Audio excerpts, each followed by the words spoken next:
Malam di Jakarta terasa lebih sunyi dari biasanya. Di Istana Merdeka, hanya beberapa lampu yang masih menyala. Waktu sudah menunjukkan pukul 2.15 dini hari.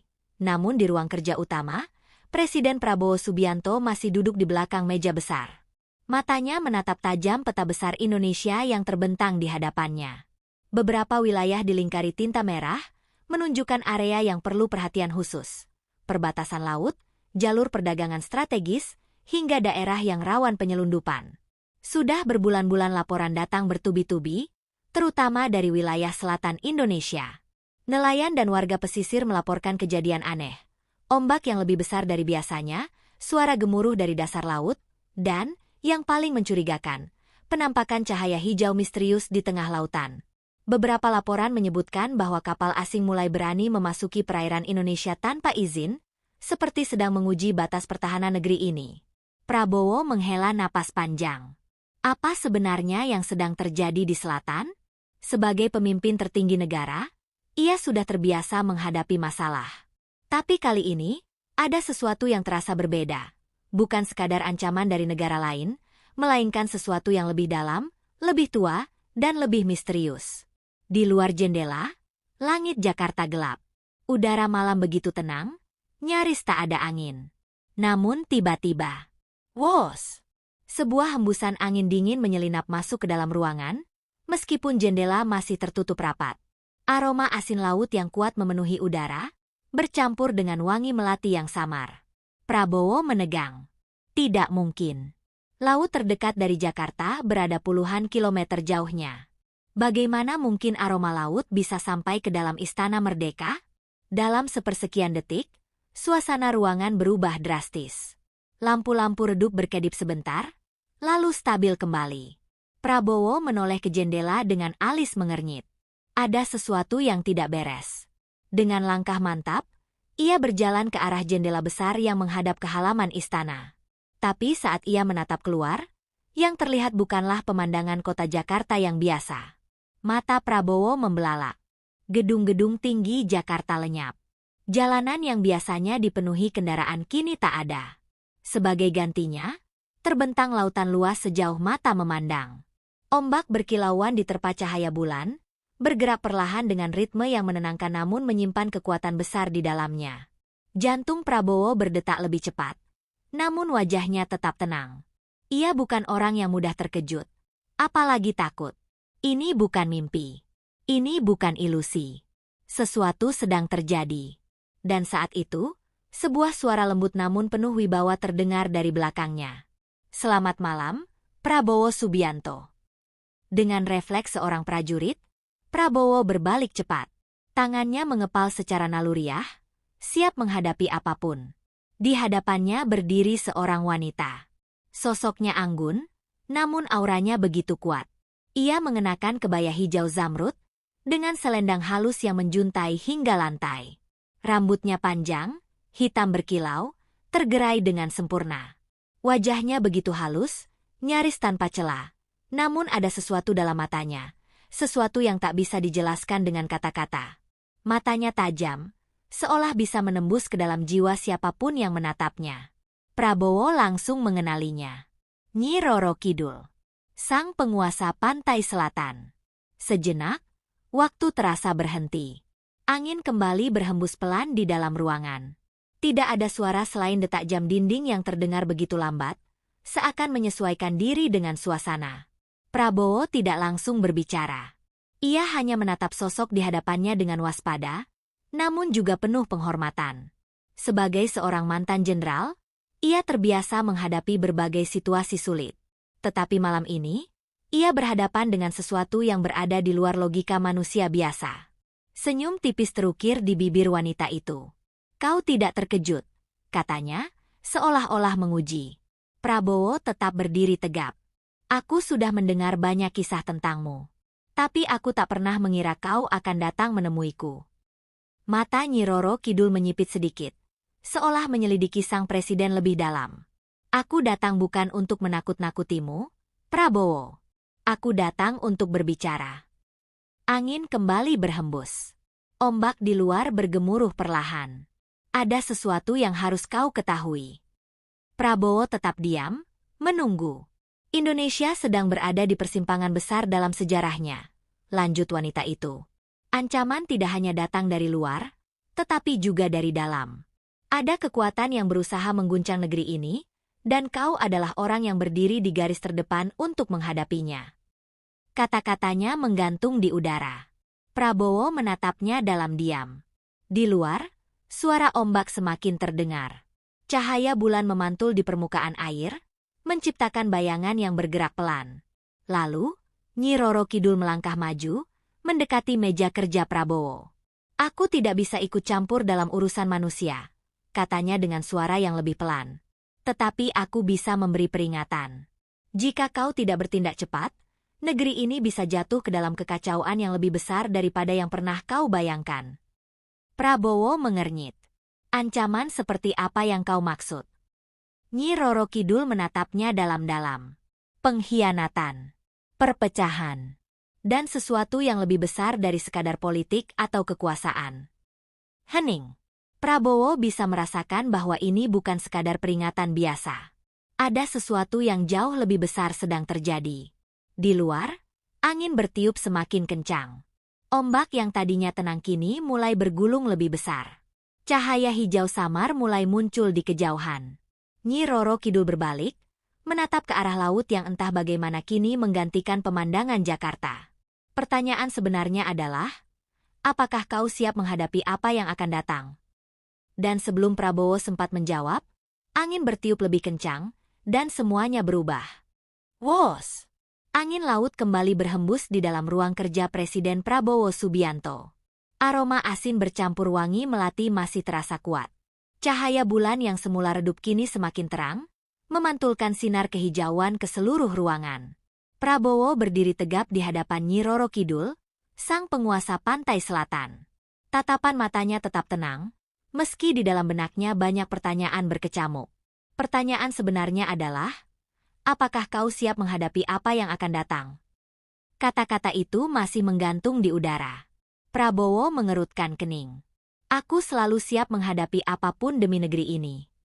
Nyi Roro Kidul tersenyum tipis, seolah menguji keteguhan hati pria yang berdiri di hadapannya.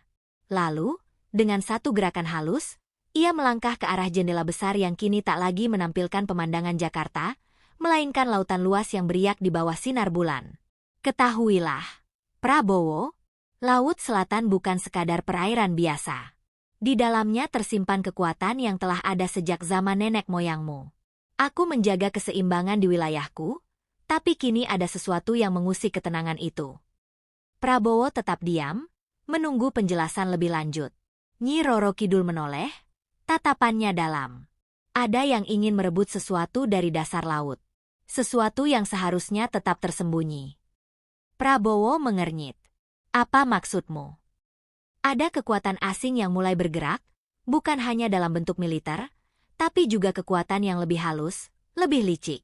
Mereka ingin menguasai perairan Nusantara, bukan hanya dengan kapal perang dan persenjataan, tetapi juga dengan memanfaatkan sesuatu yang selama ini terlupakan. Prabowo melipat tangannya di dada. Sebagai seorang mantan jenderal, ia paham bahwa ancaman terhadap kedaulatan negara tidak hanya datang dalam bentuk peperangan terbuka. Ada banyak cara bagi musuh untuk menyusup dan melemahkan bangsa, melalui ekonomi, politik, bahkan budaya. Apa yang mereka cari? Tanyanya. Nyi Roro Kidul menghela napas perlahan. Pusaka yang tertidur di dasar laut. Suasana seketika menjadi lebih berat. Udara di dalam ruangan terasa lebih padat, seolah ada energi besar yang sedang menyelimuti mereka. Prabowo tetap tenang, meskipun pikirannya mulai bekerja cepat. Ia bukan tipe orang yang mudah percaya pada mitos atau legenda. Namun, ia juga cukup bijak untuk tidak meremehkan sesuatu yang telah dipercaya selama berabad-abad. Pusaka? Ulangnya. Nyi Roro Kidul mengangguk. Sebuah peninggalan dari zaman para raja terdahulu. Sesuatu yang, jika jatuh ke tangan yang salah, bisa membawa bencana bagi negeri ini. Tatapan Prabowo semakin tajam. Siapa yang mengincarnya? Nyi Roro Kidul menoleh ke arah laut, lalu menjawab dengan suara pelan namun penuh tekanan, orang-orang yang menginginkan kehancuran Indonesia. Sejenak, hening menyelimuti ruangan. Prabowo menggenggam tangannya erat. Sebagai pemimpin negara, ia sudah menghadapi banyak ancaman, baik dari luar maupun dalam negeri. Tapi jika apa yang dikatakan Nyi Roro Kidul benar, maka ancaman kali ini bukan sekadar invasi militer atau perebutan kekuasaan politik. Di mana pusaka itu? Tanyanya akhirnya. Nyi Roro Kidul menatapnya lama, sebelum akhirnya menjawab dengan nada serius. Di tempat yang hanya bisa ditemukan oleh mereka yang siap mempertaruhkan segalanya. Angin kembali berhembus, membawa suara ombak yang semakin kencang. Cahaya hijau di luar mulai berpendar lebih terang, seolah ada sesuatu yang bangkit dari kedalaman laut. Prabowo mengerti. Ini bukan sekadar peringatan. Ini adalah panggilan untuk bertindak. Hembusan angin laut terasa semakin kencang, meniup tirai jendela besar di ruang kerja Prabowo Subianto. Namun, yang membuat suasana lebih ganjil adalah cahaya hijau yang memancar dari luar, dari sesuatu yang seolah berpendar di permukaan laut. Nyi Roro Kidul masih berdiri di dekat jendela, menatap lautan dengan sorot mata tajam. Prabowo tidak mengatakan apa-apa. Ia tahu bahwa sesuatu yang besar sedang terjadi. Kata-kata sang penguasa laut selatan masih terngiang di benaknya. Pusaka itu harus tetap tersembunyi. Tapi ada yang menginginkannya untuk tujuan yang salah. Siapa mereka? Tanya Prabowo akhirnya. Suaranya rendah namun penuh tekanan. Nyi Roro Kidul menoleh, matanya bersinar dalam kegelapan. Orang-orang yang ingin melihat Indonesia jatuh. Mereka bukan hanya dari luar negeri, tetapi juga dari dalam negeri sendiri. Prabowo mengepalkan tangannya. Ia sudah lama menyadari bahwa ancaman terhadap negara tidak hanya datang dari musuh luar, tetapi juga dari para pengkhianat di dalam. Pusaka ini, seberapa kuat pengaruhnya? Nyi Roro Kidul melangkah perlahan, gaunnya yang hijau berkilauan seperti ombak yang berpendar di bawah cahaya bulan. Pusaka itu bukan sekadar benda. Ia adalah simbol kekuatan dan kejayaan Nusantara sejak zaman dahulu kala.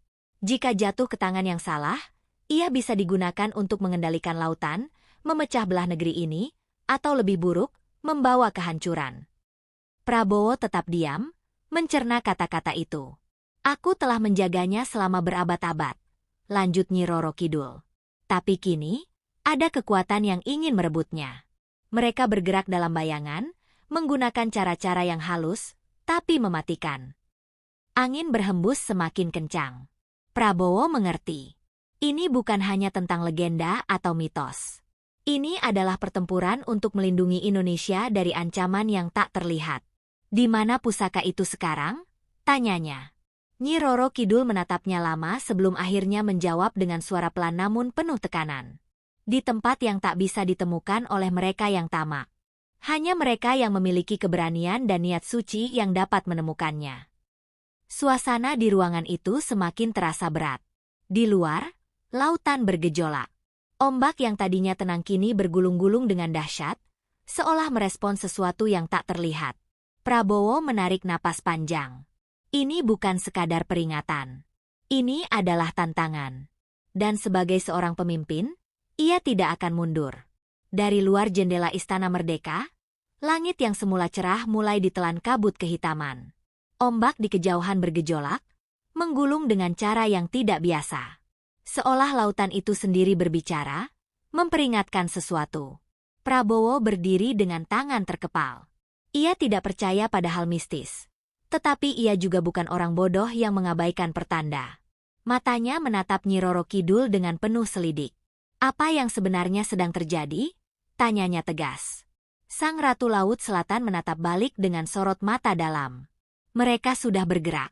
Prabowo. Orang-orang yang mengincar pusaka itu kini semakin dekat. Prabowo mengernyit. Siapa mereka? Negara asing? Kelompok dalam negeri? Nyi Roro Kidul melangkah pelan ke arah meja kerja Prabowo.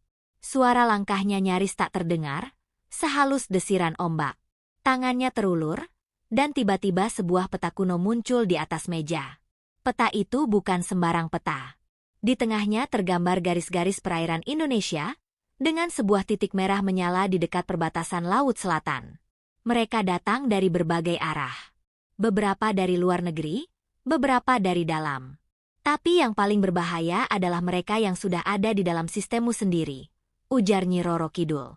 Prabowo mengepalkan tangannya lebih erat. Mata-mata. Sang ratu mengangguk. Mereka sudah lama menyusup. Mereka tahu sesuatu yang seharusnya tidak mereka ketahui. Prabowo mengalihkan pandangannya ke peta di hadapannya. Titik merah itu berdenyut, seolah-olah menjadi semakin besar. Jadi mereka akan datang ke titik ini. Nyi Roro Kidul mengangguk. Ya, mereka akan mencoba menyelam ke dasar laut. Mereka mengira bisa menemukannya dengan teknologi mereka. Tapi yang mereka tidak tahu, pusaka itu tidak bisa ditemukan hanya dengan kapal selam atau sonar. Prabowo menarik napas panjang. Ini lebih serius dari yang ia duga. Apa yang harus aku lakukan? Sang Ratu Laut Selatan menatapnya lama sebelum akhirnya berkata dengan nada tegas. Kau harus ke sana. Dengan caramu sendiri. Di luar, angin kencang bertiup lebih dahsyat. Gelombang semakin tinggi. Seakan lautan itu sendiri telah memutuskan untuk ikut campur dalam pertarungan ini. Dan Prabowo tahu, ini bukan lagi sekadar ancaman biasa. Ini adalah peringatan bahwa perang telah dimulai. Hening menguasai ruang kerja Presiden Prabowo Subianto. Namun, di luar jendela, lautan yang semula beriak tenang kini semakin bergolak. Angin bertiup makin kencang, membawa hawa yang tak biasa. Di hadapannya, Nyi Roro Kidul berdiri tegak. Wajahnya tetap tak terbaca. Peta kuno yang muncul di atas meja masih memancarkan titik merah yang berkedip, tanda bahaya yang semakin dekat.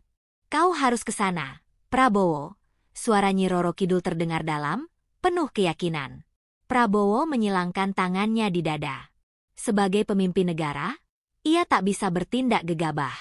Aku tidak bisa pergi tanpa persiapan. Ini bukan sekadar perjalanan biasa. Nyi Roro Kidul tersenyum tipis. Aku tahu kau akan mengatakan itu. Dengan satu gerakan tangannya, peta di meja berubah. Kini tampak sebuah gambar yang lebih jelas. Gugusan pulau di perairan selatan Indonesia. Mereka tidak hanya mengincar pusaka itu. Mereka ingin menguasai laut kita, Prabowo. Mereka berpikir Indonesia lemah. Prabowo mendengus. Mereka salah besar. Ia menarik napas panjang, lalu mengambil peta itu dengan kedua tangannya. Berapa lama aku punya waktu sebelum mereka bergerak? Nyi Roro Kidul menatap keluar jendela. Cahaya hijau yang menyelimuti langit semakin kuat. Tidak lebih dari seminggu. Mereka sudah mulai mengirim penyelam, menggunakan teknologi canggih untuk melacak sesuatu yang tak seharusnya mereka temukan. Prabowo menatap lurus ke depan. Ia tahu ini bukan hanya ancaman biasa. Kalau begitu, aku akan pergi sendiri. Nyi Roro Kidul mengangkat alisnya. Kau tidak perlu pergi sendirian. Ada orang-orang yang bisa kau percayai. Prabowo mengerti maksudnya. Ia tidak bisa bergerak sendirian. Ia butuh tim yang bisa dipercaya, orang-orang yang siap bertaruh nyawa demi kedaulatan bangsa. Matanya menyipit. Satu nama langsung terlintas di benaknya. Mayor Teddy. Mayor Teddy adalah salah satu ajudan pribadinya yang paling loyal. Mantan pasukan khusus dengan pengalaman tempur yang luar biasa. Ia bukan hanya ahli strategi, tetapi juga orang yang siap bertindak di lapangan tanpa banyak bertanya. Aku akan membawa Teddy dan beberapa orang pilihan. Kami akan ke lokasi sebelum mereka tiba. Nyi Roro Kidul mengangguk. Bagus. Tapi ingat, ini bukan hanya misi militer. Ini lebih besar dari yang kau bayangkan. Mereka yang mengincar pusaka itu tidak hanya menggunakan senjata, tapi juga cara-cara yang lebih halus dan licik. Prabowo mendengar peringatan itu dengan serius. Ia paham, musuh yang licik seringkali lebih berbahaya daripada mereka yang menyerang secara terang-terangan. Aku akan pastikan mereka tidak mendapatkan apa yang mereka cari, ujarnya tegas. Di luar, lautan semakin bergemuruh. Angin menderu lebih keras. Seakan lautan itu sendiri tengah bersiap menghadapi sesuatu yang akan datang. Prabowo menatap langit yang kini berubah menjadi hijau kebiruan. Perjalanan ini akan menjadi lebih dari sekadar misi biasa. Malam telah larut di Jakarta. Langit di atas Istana Merdeka gelap pekat, hanya diterangi bulan sabit yang menggantung di ufuk timur. Namun, di dalam istana, Prabowo Subianto belum tidur. Di ruang rapat rahasia, ia duduk dengan tangan bersilang, menatap tajam Mayor Teddy yang berdiri di hadapannya. Mayor Teddy, seorang perwira berpengalaman dengan latar belakang di pasukan khusus, berdiri tegak dengan wajah tanpa ekspresi. Kita punya waktu kurang dari seminggu sebelum mereka mencapai lokasi. Prabowo berbicara dengan nada datar, tetapi tegas. Kita harus bergerak sebelum mereka menemukan apa yang mereka cari. Teddy mengangguk. Siapa target kita, Pak? Prabowo meletakkan peta di meja, lalu menekan titik merah yang berkedip. Kelompok ini bukan kelompok biasa. Mereka memiliki teknologi canggih, drone bawah air, kapal selam mini, dan... Prabowo terdiam sejenak sebelum melanjutkan. Mereka mendapat dukungan dari pihak dalam. Teddy tidak terkejut, tetapi ia mendengarkan dengan penuh perhatian. Pengkhianat di dalam negeri bukanlah hal baru. Siapa di belakang mereka? Prabowo menatap lurus ke arah ajudannya. Beberapa orang di pemerintahan, beberapa di militer, dan sebagian dari luar negeri. Mereka bekerja sama untuk mendapatkan sesuatu yang seharusnya tetap tersembunyi. Teddy mengangkat alis. Dan kita akan menghentikan mereka. Prabowo mengangguk. Ya, tapi kita harus melakukannya secara rahasia. Tidak ada operasi resmi, tidak ada jejak yang bisa mereka temukan. Teddy tersenyum tipis. Operasi hitam? Ya? Tepat. Prabowo menutup peta. Kita akan berangkat dalam 2 hari. Aku sendiri yang akan memimpin misi ini. Mata Teddy sedikit melebar. Ia sudah lama bekerja untuk Prabowo, tetapi sangat jarang sang presiden terjun langsung dalam operasi lapangan. Pak, ini berbahaya. Anda seorang kepala negara. Jika sesuatu terjadi. Prabowo mengangkat tangannya. Justru karena aku kepala negara, aku harus memastikan sendiri bahwa ini tidak gagal. Teddy menatapnya beberapa saat sebelum akhirnya mengangguk. Ia tahu tidak ada yang bisa mengubah keputusan Prabowo jika ia sudah menetapkan hati. Baik, Pak. Saya akan siapkan tim terbaik. 2 hari kemudian, pangkalan militer rahasia. Sebuah kapal perang kecil tanpa tanda pengenal berlabuh di dermaga rahasia.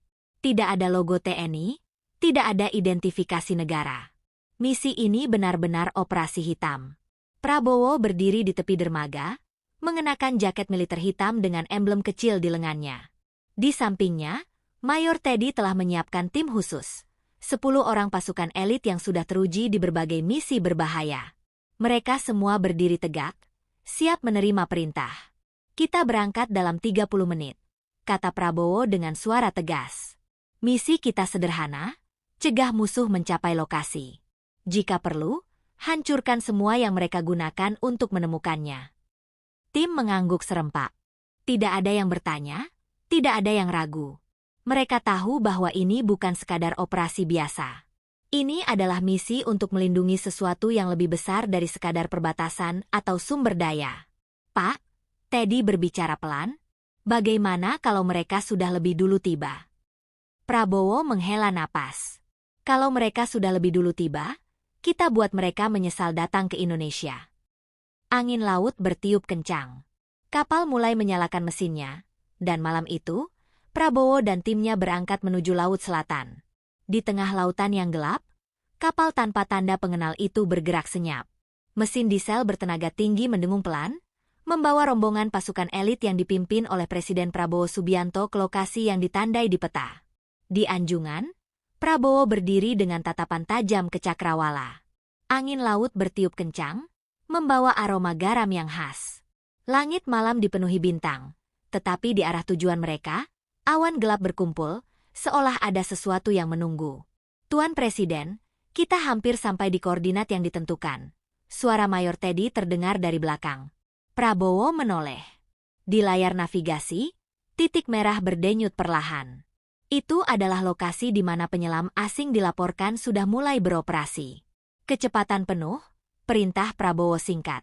Kapal melaju lebih cepat, membelah ombak dengan tenang. Tetapi semakin dekat mereka ke titik itu, semuanya berubah. Ombak yang tadinya stabil kini mulai bergelora. Langit yang tadinya cerah kini tertutup kabut aneh berwarna kehijauan. Ini tidak wajar, ujar seorang awak kapal, wajahnya pucat. Seperti ada sesuatu di air. Tiba-tiba, praak. Radar kapal bergetar keras. Sinyal sonar menangkap sesuatu yang sangat besar di bawah laut. Sesuatu yang bergerak cepat. Ada benda besar di bawah kita, teriak salah satu operator. Tapi ini bukan kapal selam. Semua mata tertuju ke layar sonar. Bayangan hitam besar bergerak di bawah mereka, mengitari kapal seperti hiu yang mengintai mangsa. Prabowo menyipitkan matanya. Ia tahu ini bukan ancaman biasa. Siapkan tim selam, ujarnya tegas. Aku ingin tahu apa yang kita hadapi. Mayor Teddy mengangguk dan memberi isyarat ke anak buahnya. Dalam waktu singkat, 4 orang penyelam elit bersiap dengan peralatan lengkap.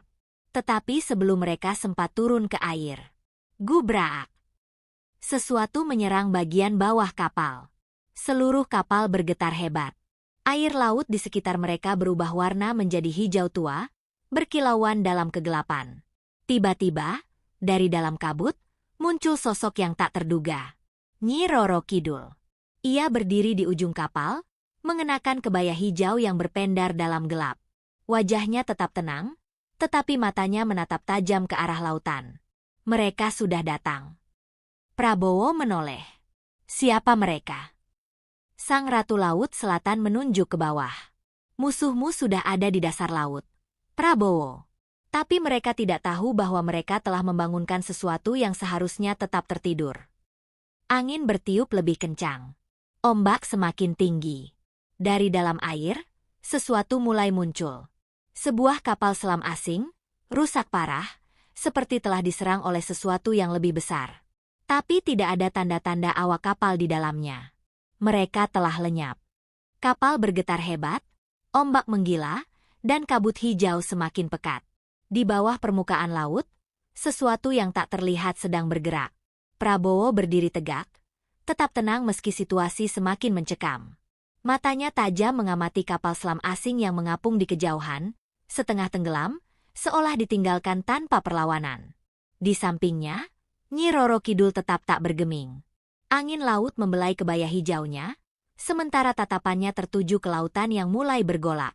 Mereka sudah membangunkan sesuatu yang seharusnya tetap terkubur, katanya lirih. Prabowo mengerutkan dahi. Apa yang mereka cari? Nyi Roro Kidul berbalik menatapnya.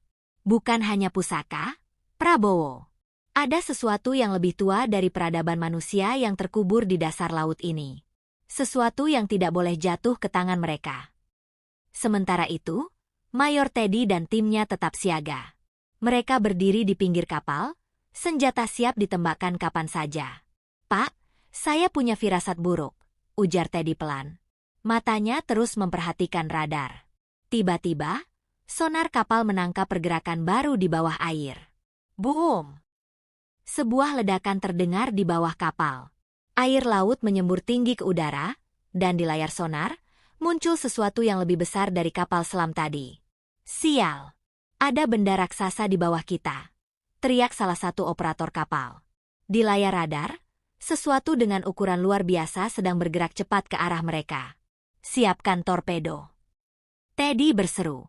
Namun sebelum mereka bisa bereaksi, sesuatu muncul dari kedalaman. Air laut tiba-tiba berubah menjadi hitam pekat.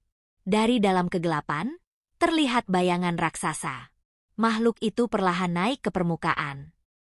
Di dasar laut beberapa menit sebelumnya. Jauh di dasar lautan, 2 penyelam elit Indonesia bergerak hati-hati.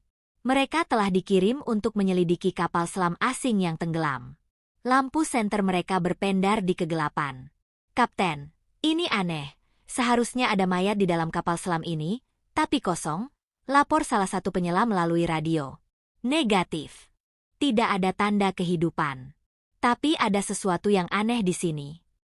Salah satu penyelam menemukan sesuatu di bagian buritan kapal selam.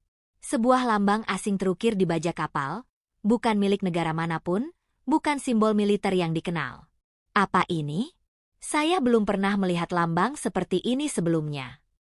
Mereka mencoba mengirimkan gambar ke kapal utama, tetapi tiba-tiba radio mereka mati total. Lampu senter mulai bergetar. Air di sekitar mereka terasa lebih berat. Seolah ada sesuatu yang mengawasi mereka. Kemudian, suara bergetar terdengar di dalam helm mereka. Sebuah bisikan. Kalian tidak seharusnya ada di sini. Salah satu penyelam menoleh cepat. Tidak ada siapa-siapa. Lalu semuanya menjadi gelap. Kembali ke kapal Prabowo.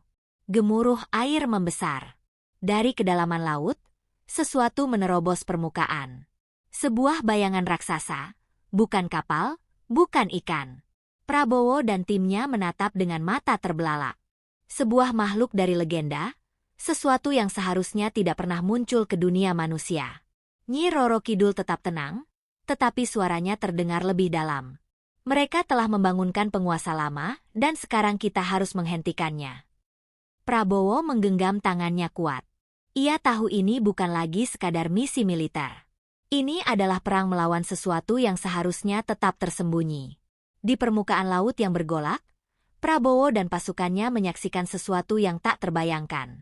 Dari dalam kegelapan samudra, sesosok makhluk raksasa perlahan naik ke permukaan. Matanya bersinar kehijauan, seperti zamrud yang memancarkan cahaya dari dasar laut. Tubuhnya hitam keemasan, bersisik tebal seperti baja, dan siripnya menjulang seperti sayap naga. Makhluk itu lebih besar dari kapal selam yang tenggelam barusan. "Apa-apaan ini?" bisik Mayor Teddy, wajahnya tegang. Para prajurit menyiapkan senjata mereka. Tetapi Prabowo mengangkat tangannya, memberi isyarat agar mereka tetap tenang. Nyi Roro Kidul berdiri di sisi Prabowo. Matanya terpaku pada makhluk itu, bukan dengan ketakutan, tetapi dengan pemahaman mendalam. "Kalian tidak boleh menyerangnya," ucapnya tenang. Makhluk ini adalah penjaga tertua di perairan ini. Ia hanya muncul ketika ancaman besar mendekat. Ombak semakin besar. Kapal hampir terbalik akibat gelombang yang ditimbulkan oleh kehadiran makhluk tersebut. Prabowo tetap tegak, tidak bergeming. Ia menatap makhluk itu tanpa rasa gentar. "Apakah ini yang dibangunkan oleh penyelam asing itu?" tanyanya. Nyi Roro Kidul mengangguk. Mereka menggali sesuatu di dasar laut. Sesuatu yang telah dikunci selama berabad-abad. Dan sekarang, penjaganya telah bangkit. Tiba-tiba, makhluk itu mengeluarkan suara menggelegar. Seperti raungan ribuan ombak yang bertabrakan. Suara itu menggema di seluruh perairan. Boom! Ombak kembali menghantam kapal. Semua orang harus berpegangan erat agar tidak terjatuh. Namun, di tengah kekacauan itu, Prabowo tetap berdiri tegak. Ia menatap makhluk itu tanpa takut. Dan sesuatu yang mengejutkan terjadi. Makhluk raksasa itu menghentikan gerakannya. Matanya yang menyala menatap langsung ke arah Prabowo. Seakan mengenali sesuatu. "Dia memilihmu." Suara Nyi Roro Kidul terdengar lirih. "Dia tahu bahwa kaulah pemimpin yang akan menjaga tanah ini." Prabowo tetap diam, tetapi matanya berbicara banyak. Makhluk itu tidak menyerang. Sebaliknya, ia menghampiri kapal dengan perlahan. Tiba-tiba, sesuatu yang lain muncul dari dalam air. Kapal-kapal selam asing yang tadi tenggelam, kini mulai bergerak kembali. Tetapi bukan karena diawaki manusia. Ada sesuatu di dalamnya. Sesuatu yang mengendalikan mereka. "Musuh kita belum selesai," ujar Prabowo tegas. "Siapkan strategi. Kita tidak akan mundur." Laut kembali bergolak. Pertempuran besar baru saja dimulai. Lautan berubah menjadi medan pertempuran. Kapal-kapal selam asing yang seharusnya sudah tenggelam kini mulai bergerak lagi. Tetapi ada sesuatu yang tidak beres. Lampu-lampunya berkedip liar. Pergerakannya tidak seperti dikendalikan manusia, melainkan sesuatu yang lain. Di layar sonar kapal utama, titik-titik merah mulai bermunculan. "Pak, ada 6 kapal selam mendekat." Tapi, ini tidak masuk akal. "Mereka sudah seharusnya karam," ujar salah satu operator dengan suara gemetar. Prabowo tetap diam sejenak, menatap layar dengan tatapan tajam. "Mereka masih hidup?" tanya Mayor Teddy. Nyi Roro Kidul menggeleng perlahan. "Bukan. Mereka sudah mati. Tapi yang mengendalikan mereka bukan manusia lagi." Gelombang laut semakin kuat. Makhluk raksasa yang muncul sebelumnya kini berenang di sekitar kapal-kapal itu, seperti sedang mengawasi sesuatu. Kemudian, semuanya terjadi dalam sekejap. Boom! Salah satu kapal selam asing meluncurkan torpedo langsung ke arah kapal Prabowo. "Hindari!" teriak Mayor Teddy. Kapal berguncang keras. Air laut menyembur tinggi, tetapi mereka berhasil menghindari serangan pertama. Prabowo tetap berdiri tegak di anjungan kapal. Balas serangan. Lancarkan torpedo, perintahnya tegas. Dari lambung kapal, 2 torpedo ditembakkan langsung ke arah kapal selam musuh. Boom! Salah satu kapal selam asing meledak di kejauhan, pecah berkeping-keping. Tetapi, sisanya tetap melaju, tanpa gentar. Mereka tidak takut mati, gumam Teddy. Karena mereka memang sudah mati. Nyi Roro Kidul mengangkat tangannya ke atas laut. Prabowo, aku akan memanggil mereka. Angin bertiup semakin kencang. Ombak laut mulai berputar seperti pusaran raksasa. Dari dalam kegelapan, muncul bayangan-bayangan lain. Bukan manusia, tetapi prajurit-prajurit dari masa lalu. Prajurit kerajaan maritim yang telah lama terkubur di dasar lautan. Mereka muncul dari dalam air, mata mereka bersinar hijau seperti cahaya laut. Mereka bukan lagi manusia biasa. Mereka adalah penjaga kuno yang telah lama tertidur. Dan kini, mereka bangkit untuk melawan musuh yang telah mengusik perairan mereka. Pertempuran di Laut Selatan baru saja dimulai. Lautan bergemuruh. Langit berubah gelap. Ombak semakin tinggi, menciptakan pusaran besar yang menelan segala sesuatu di sekitarnya. Di atas kapal, Prabowo tetap berdiri tegak.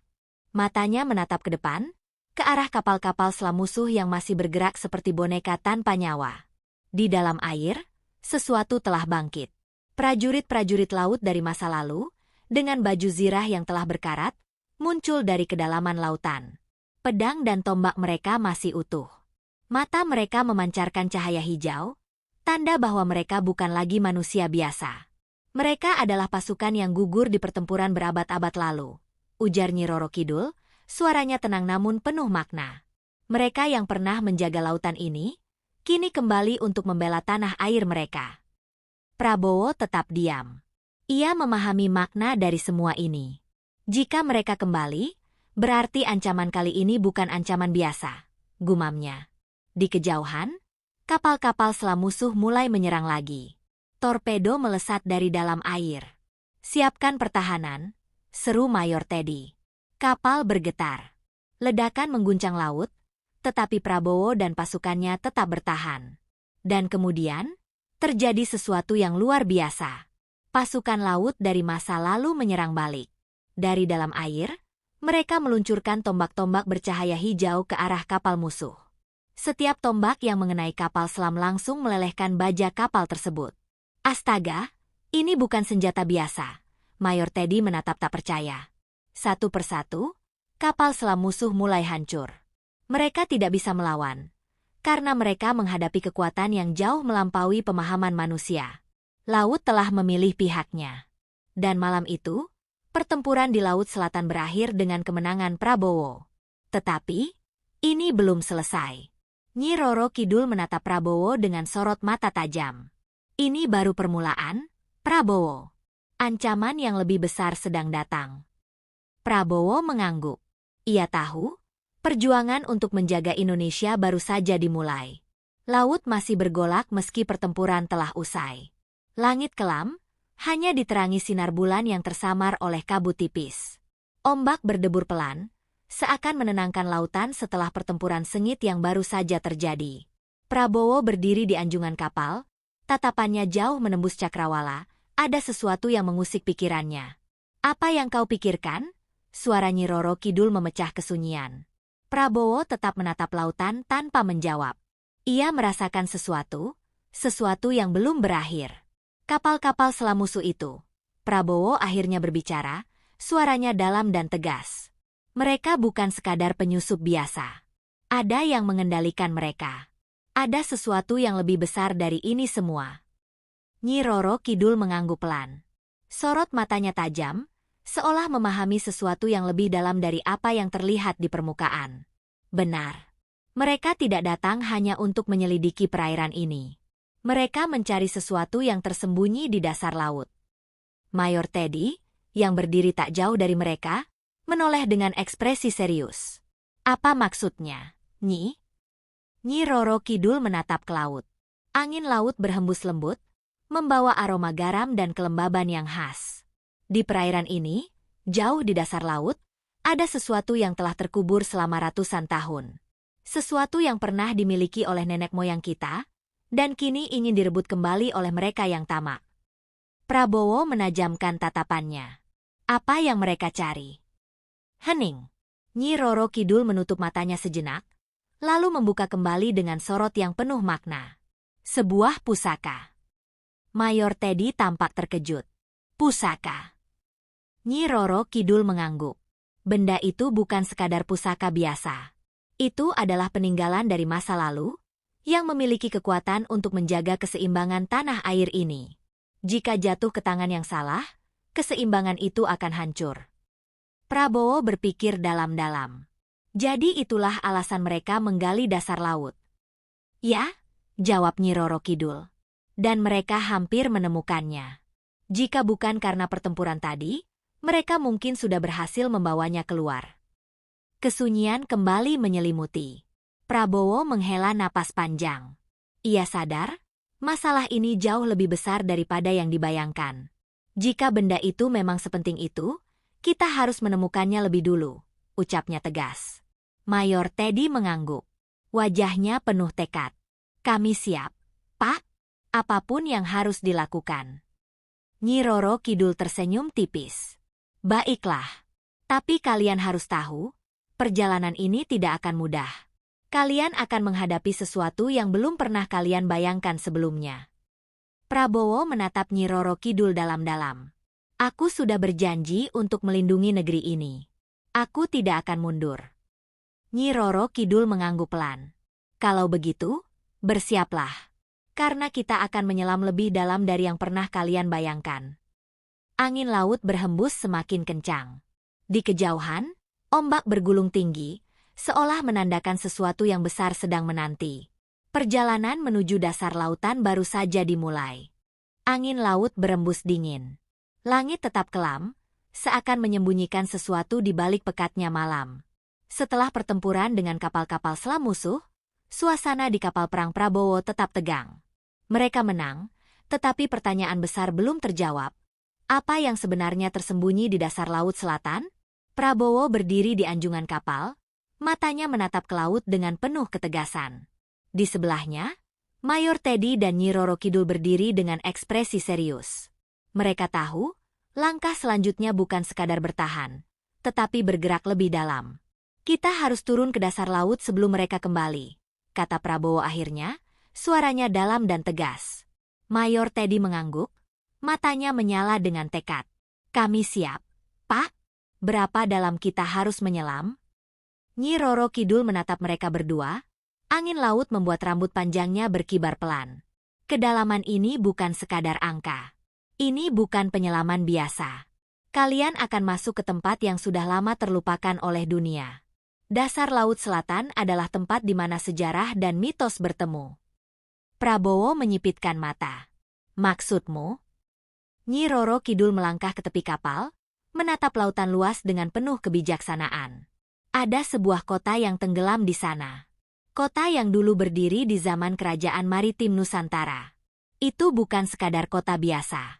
Itu adalah pusat peradaban yang menyimpan sesuatu yang sangat berharga. Mayor Teddy menelan ludah. Kota tenggelam? Seperti Atlantis. Nyi Roro Kidul tersenyum tipis. Mungkin kalian bisa menyebutnya begitu. Tapi ini bukan Atlantis. Ini lebih tua. Ini adalah tanah yang dahulu menjadi pusat kekuatan Nusantara, sebelum akhirnya tenggelam karena perang besar. Kesunyian menyelimuti. Prabowo tetap diam, berpikir dalam-dalam. Jika yang dikatakan Nyi Roro Kidul benar, maka apa yang mereka hadapi bukan hanya ancaman dari musuh yang kasat mata, tetapi juga dari masa lalu yang telah lama terlupakan. Baik, kata Prabowo akhirnya. Kita akan menyelam. Tapi aku ingin tahu, apa sebenarnya yang kita cari? Nyi Roro Kidul menatapnya dalam-dalam. Ada sesuatu dalam sorot matanya yang sulit dijelaskan. Sebuah pusaka, katanya pelan. Sebuah senjata yang pernah digunakan untuk menjaga Nusantara dari serangan asing di masa lalu. Senjata itu memiliki kekuatan yang luar biasa. Tetapi ketika penggunanya jatuh, senjata itu ikut tenggelam, terkubur di dasar laut bersama kota ini. Dan sekarang musuh kita mengincarnya? Tanya Mayor Teddy. Ya? Nyi Roro Kidul mengangguk. Mereka tahu tentang legenda ini. Dan jika mereka mendapatkannya lebih dulu, maka keseimbangan negeri ini akan terguncang. Prabowo menarik napas panjang. Situasi ini semakin jelas. Mereka harus menemukan pusaka itu sebelum jatuh ke tangan musuh. Siapkan tim penyelaman. Perintahnya kepada Mayor Teddy. Kita akan turun malam ini juga. Beberapa jam kemudian, tim penyelaman telah siap. 5 orang penyelam terbaik telah dipilih untuk misi ini. Mereka mengenakan pakaian selam khusus yang dirancang untuk menahan tekanan tinggi di kedalaman ekstrim. Prabowo sendiri ikut turun. "Pak, ini berbahaya," ujar Mayor Teddy, khawatir. Prabowo hanya menatapnya dengan tajam. "Ini negeri yang harus kulindungi. Aku harus melihatnya sendiri."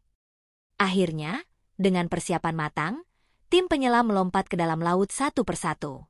Gelombang dingin menyelimuti tubuh mereka saat mereka turun semakin dalam. Cahaya senter di helm mereka menembus kegelapan. Tetapi semakin dalam mereka menyelam, semakin suram suasana di sekitar mereka. Laut di bawah sana bukan sekadar gelap. Ada sesuatu di sana. Sesuatu yang mengawasi mereka. Gelombang laut berbisik dalam kesunyian. Prabowo dan timnya terus turun ke dalam kegelapan laut. Kedalaman mulai menekan tubuh mereka, oksigen semakin tipis, dan rasa dingin menusuk ke tulang. Di kejauhan, samar-samar terlihat bayangan besar, sesuatu yang tak lazim berada di dasar laut. "Astaga, itu bukan karang biasa," gumam salah satu penyelam. Prabowo mengarahkan senter helmnya ke arah bayangan itu. Perlahan, bentuknya semakin jelas. Itu sebuah gerbang. Gerbang raksasa yang terkubur di dasar laut. Gerbang batu dengan ukiran yang sudah berlumut, dihiasi relief makhluk-makhluk laut dan simbol kuno yang tak lagi dikenali.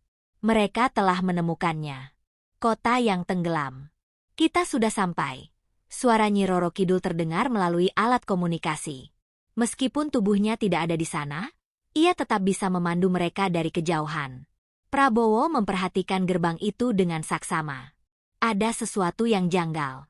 "Ini bukan hanya kota biasa," katanya.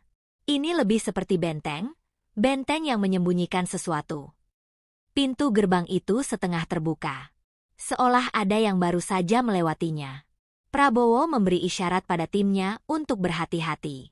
Mereka melayang perlahan ke depan, berenang melewati celah sempit di antara 2 pilar raksasa. Begitu mereka masuk ke dalam, mereka melihatnya. Sebuah kota yang seharusnya tidak ada di dunia ini lagi. Bangunan-bangunan batu raksasa berdiri megah di dasar laut, tertutup lumut dan koral. Jalan-jalan yang luas, patung-patung besar, dan reruntuhan istana. Semuanya masih berdiri, meskipun telah ratusan tahun terkubur. "Ini luar biasa," bisik salah satu penyelam. "Ini bagian dari sejarah yang hilang." Namun Prabowo tidak larut dalam kekaguman. Ia merasakan sesuatu. Sesuatu yang bergerak di antara bayangan reruntuhan. "Ada sesuatu di sini," katanya dingin. Dan saat itu juga, sesuatu melesat di hadapan mereka. Bayangan hitam dengan mata merah berkilat. Bukan ikan. Bukan hiu. Melainkan makhluk yang tak seharusnya ada di dunia manusia. Hembusan angin laut terasa semakin kencang, meniup tirai jendela besar di ruang kerja Prabowo Subianto. Namun, yang membuat suasana lebih ganjil adalah cahaya hijau yang memancar dari luar, dari sesuatu yang seolah berpendar di permukaan laut. Nyi Roro Kidul masih berdiri di dekat jendela, menatap lautan dengan sorot mata tajam. Prabowo tidak mengatakan apa-apa. Ia tahu bahwa sesuatu yang besar sedang terjadi. Kata-kata sang penguasa laut selatan masih terngiang di benaknya. Pusaka itu harus tetap tersembunyi. Tapi ada yang menginginkannya untuk tujuan yang salah. "Siapa mereka?" tanya Prabowo akhirnya. Suaranya rendah namun penuh tekanan. Nyi Roro Kidul menoleh, matanya bersinar dalam kegelapan. "Orang-orang yang ingin melihat Indonesia jatuh. Mereka bukan hanya dari luar negeri, tetapi juga dari dalam negeri sendiri." Prabowo mengepalkan tangannya. Ia sudah lama menyadari bahwa ancaman terhadap negara tidak hanya datang dari musuh luar, tetapi juga dari para pengkhianat di dalam. Pusaka ini, seberapa kuat pengaruhnya. Nyi Roro Kidul melangkah perlahan, gaunnya yang hijau berkilauan seperti ombak yang berpendar di bawah cahaya bulan. Pusaka itu bukan sekadar benda. Ia adalah simbol kekuatan dan kejayaan Nusantara sejak zaman dahulu kala. Jika jatuh ke tangan yang salah, ia bisa digunakan untuk mengendalikan lautan, memecah belah negeri ini, atau lebih buruk, membawa kehancuran. Prabowo tetap diam, mencerna kata-kata itu. Aku telah menjaganya selama berabad-abad, lanjut Nyi Roro Kidul. Tapi kini, ada kekuatan yang ingin merebutnya. Mereka bergerak dalam bayangan, menggunakan cara-cara yang halus, tapi mematikan. Angin berhembus semakin kencang. Prabowo mengerti. Ini bukan hanya tentang legenda atau mitos. Ini adalah pertempuran untuk melindungi Indonesia dari ancaman yang tak terlihat. Di mana pusaka itu sekarang? Tanyanya. Nyi Roro Kidul menatapnya lama sebelum akhirnya menjawab dengan suara pelan namun penuh tekanan. Di tempat yang tak bisa ditemukan oleh mereka yang tamak. Hanya mereka yang memiliki keberanian dan niat suci yang dapat menemukannya. Suasana di ruangan itu semakin terasa berat. Di luar, lautan bergejolak. Ombak yang tadinya tenang kini bergulung-gulung dengan dahsyat, seolah merespons sesuatu yang tak terlihat. Prabowo menarik napas panjang. Ini bukan sekadar peringatan. Ini adalah tantangan. Dan sebagai seorang pemimpin, ia tidak akan mundur. Dari luar jendela Istana Merdeka, langit yang semula cerah mulai ditelan kabut kehitaman. Ombak di kejauhan bergejolak, menggulung dengan cara yang tidak biasa. Seolah lautan itu sendiri berbicara, memperingatkan sesuatu. Prabowo berdiri dengan tangan terkepal. Ia tidak percaya pada hal mistis. Tetapi ia juga bukan orang bodoh yang mengabaikan pertanda. Matanya menatap Nyi Roro Kidul dengan penuh selidik. Apa yang sebenarnya sedang terjadi? Tanyanya tegas. Sang Ratu Laut Selatan menatap balik dengan sorot mata dalam. Mereka sudah bergerak. Prabowo. Orang-orang yang mengincar pusaka itu kini semakin dekat. Prabowo mengernyit. Siapa mereka? Negara asing? Kelompok dalam negeri? Nyi Roro Kidul melangkah pelan ke arah meja kerja Prabowo. Suara langkahnya nyaris tak terdengar, sehalus desiran ombak. Tangannya terulur, dan tiba-tiba sebuah peta kuno muncul di atas meja. Peta itu bukan sembarang peta. Di tengahnya tergambar garis-garis perairan Indonesia, dengan sebuah titik merah menyala di dekat perbatasan Laut Selatan. Mereka datang dari berbagai arah. Beberapa dari luar negeri, beberapa dari dalam. Tapi yang paling berbahaya adalah mereka yang sudah ada di dalam sistemmu sendiri, ujar Nyi Roro Kidul. Prabowo mengepalkan tangannya lebih erat. Mata-mata. Sang Ratu mengangguk. Mereka sudah lama menyusup. Mereka tahu sesuatu yang seharusnya tidak mereka ketahui. Prabowo mengalihkan pandangannya ke peta di hadapannya. Titik merah itu berdenyut, seolah-olah menjadi semakin besar. Jadi mereka akan datang ke titik ini. Nyi Roro Kidul mengangguk. Ya, mereka akan mencoba menyelam ke dasar laut. Mereka mengira bisa menemukannya dengan teknologi mereka. Tapi yang mereka tidak tahu, pusaka itu tidak bisa ditemukan hanya dengan kapal selam atau sonar. Prabowo menarik napas panjang. Ini lebih serius dari yang ia duga. Apa yang harus aku lakukan? Sang Ratu Laut Selatan menatapnya lama sebelum akhirnya berkata dengan nada tegas. Kau harus ke sana. Dengan caramu sendiri. Di luar, angin kencang bertiup lebih dahsyat. Gelombang semakin tinggi. Seakan lautan itu sendiri telah memutuskan untuk ikut campur dalam pertarungan ini. Dan Prabowo tahu, ini bukan lagi sekadar ancaman biasa. Ini adalah peringatan bahwa perang telah dimulai. Hening menguasai ruang kerja Presiden Prabowo Subianto. Namun, di luar jendela, lautan yang semula beriak tenang kini semakin bergolak. Angin bertiup makin kencang, membawa hawa yang tak biasa. Di hadapannya, Nyi Roro Kidul berdiri tegak. Wajahnya tetap tak terbaca. Peta kuno yang muncul di atas meja masih memancarkan titik merah yang berkedip, tanda bahaya yang semakin dekat. Kau harus ke sana, Prabowo. Suara Nyi Roro Kidul terdengar dalam, penuh keyakinan. Prabowo menyilangkan tangannya di dada. Sebagai pemimpin negara, ia tak bisa bertindak gegabah. Aku tidak bisa pergi tanpa persiapan. Ini bukan sekadar perjalanan biasa. Nyi Roro Kidul tersenyum tipis. Aku tahu kau akan mengatakan itu. Dengan satu gerakan tangannya, peta di meja berubah. Kini tampak sebuah gambar yang lebih jelas. Gugusan pulau di perairan selatan Indonesia. Mereka tidak hanya mengincar pusaka itu. Mereka ingin menguasai laut kita, Prabowo. Mereka berpikir Indonesia lemah. Prabowo mendengus. Mereka salah besar. Ia menarik napas panjang, lalu mengambil peta itu dengan kedua tangannya. Berapa lama aku punya waktu sebelum mereka bergerak? Nyi Roro Kidul menatap keluar jendela. Cahaya hijau yang menyelimuti langit semakin kuat. Tidak lebih dari seminggu. Mereka sudah mulai mengirim penyelam, menggunakan teknologi canggih untuk melacak sesuatu yang tak seharusnya mereka temukan. Prabowo menatap lurus ke depan. Ia tahu ini bukan hanya ancaman biasa. Kalau begitu, aku akan pergi sendiri. Nyi Roro Kidul mengangkat alisnya. Kau tidak perlu pergi sendirian. Ada orang-orang yang bisa kau percayai. Prabowo mengerti maksudnya. Ia tidak bisa bergerak sendirian. Ia butuh tim yang bisa dipercaya, orang-orang yang siap bertaruh nyawa demi kedaulatan bangsa. Matanya menyipit. Satu nama langsung terlintas di benaknya. Mayor Teddy. Mayor Teddy adalah salah satu ajudan pribadinya yang paling loyal. Mantan pasukan khusus dengan pengalaman tempur yang luar biasa. Ia bukan hanya ahli strategi, tetapi juga orang yang siap bertindak di lapangan tanpa banyak bertanya.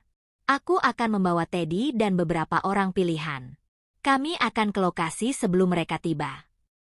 Nyi Roro Kidul mengangguk. Bagus. Tapi ingat, ini bukan hanya misi militer. Ini lebih besar dari yang kau bayangkan. Mereka yang mengincar pusaka itu tidak hanya menggunakan senjata, tapi juga cara-cara yang lebih halus dan licik.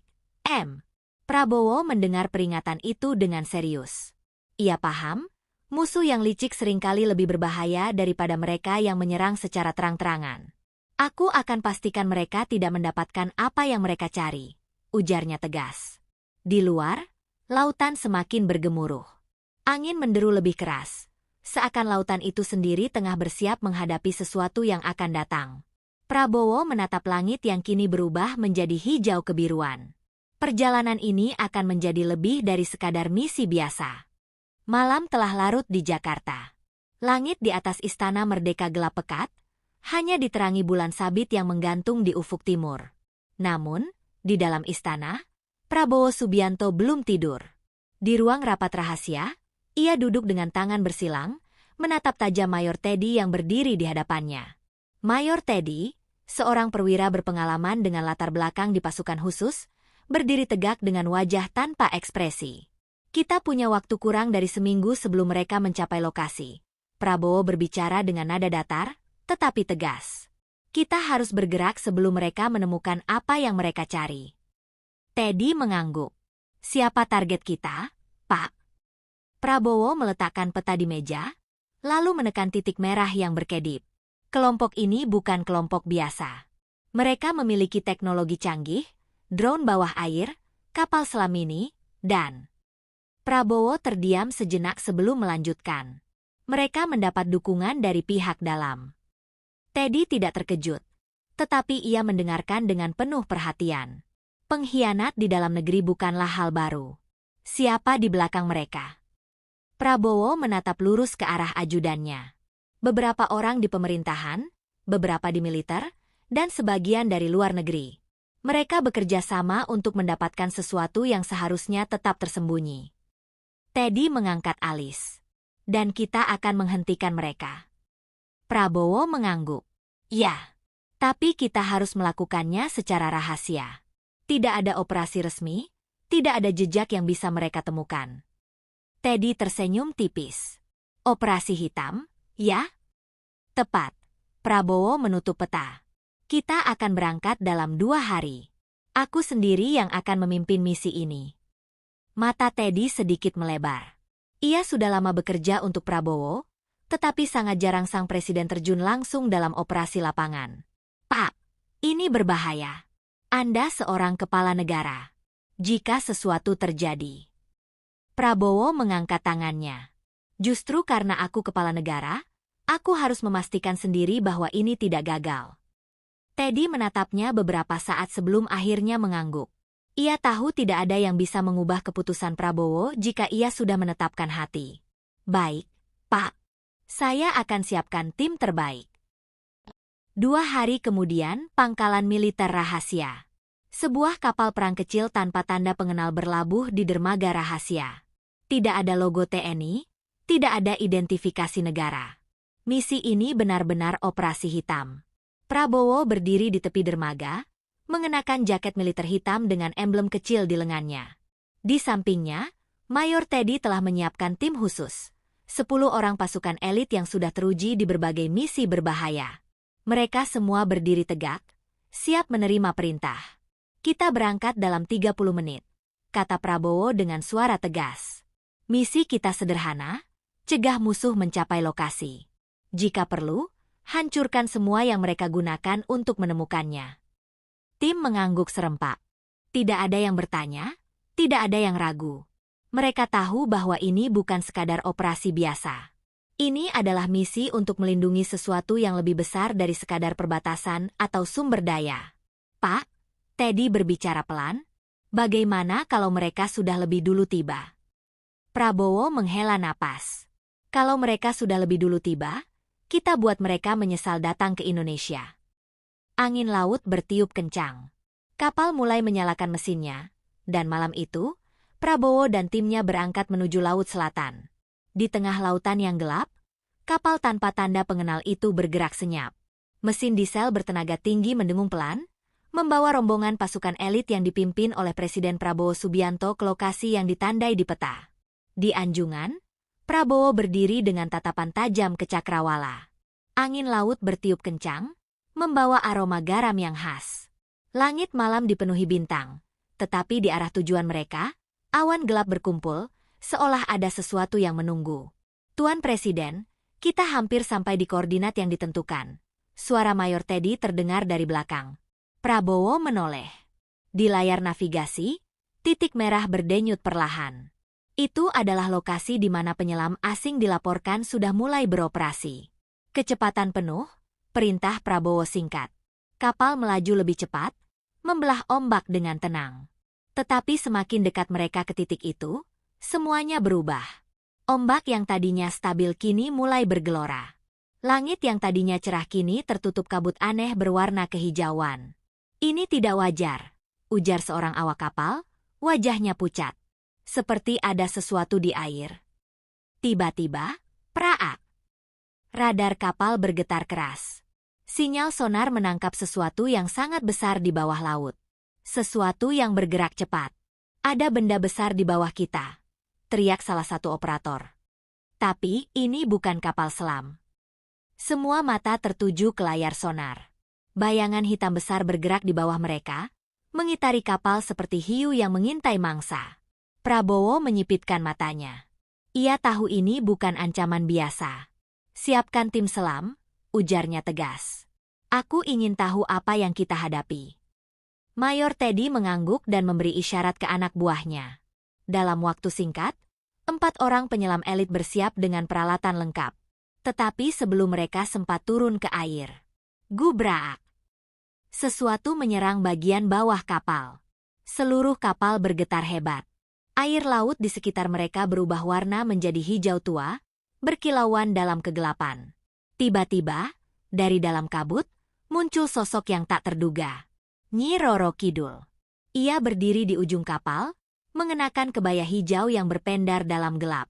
Wajahnya tetap tenang, tetapi matanya menatap tajam ke arah lautan. Mereka sudah datang. Prabowo menoleh. Siapa mereka? Sang Ratu Laut Selatan menunjuk ke bawah. Musuhmu sudah ada di dasar laut, Prabowo. Tapi mereka tidak tahu bahwa mereka telah membangunkan sesuatu yang seharusnya tetap tertidur. Angin bertiup lebih kencang. Ombak semakin tinggi. Dari dalam air, sesuatu mulai muncul. Sebuah kapal selam asing, rusak parah, seperti telah diserang oleh sesuatu yang lebih besar. Tapi tidak ada tanda-tanda awak kapal di dalamnya.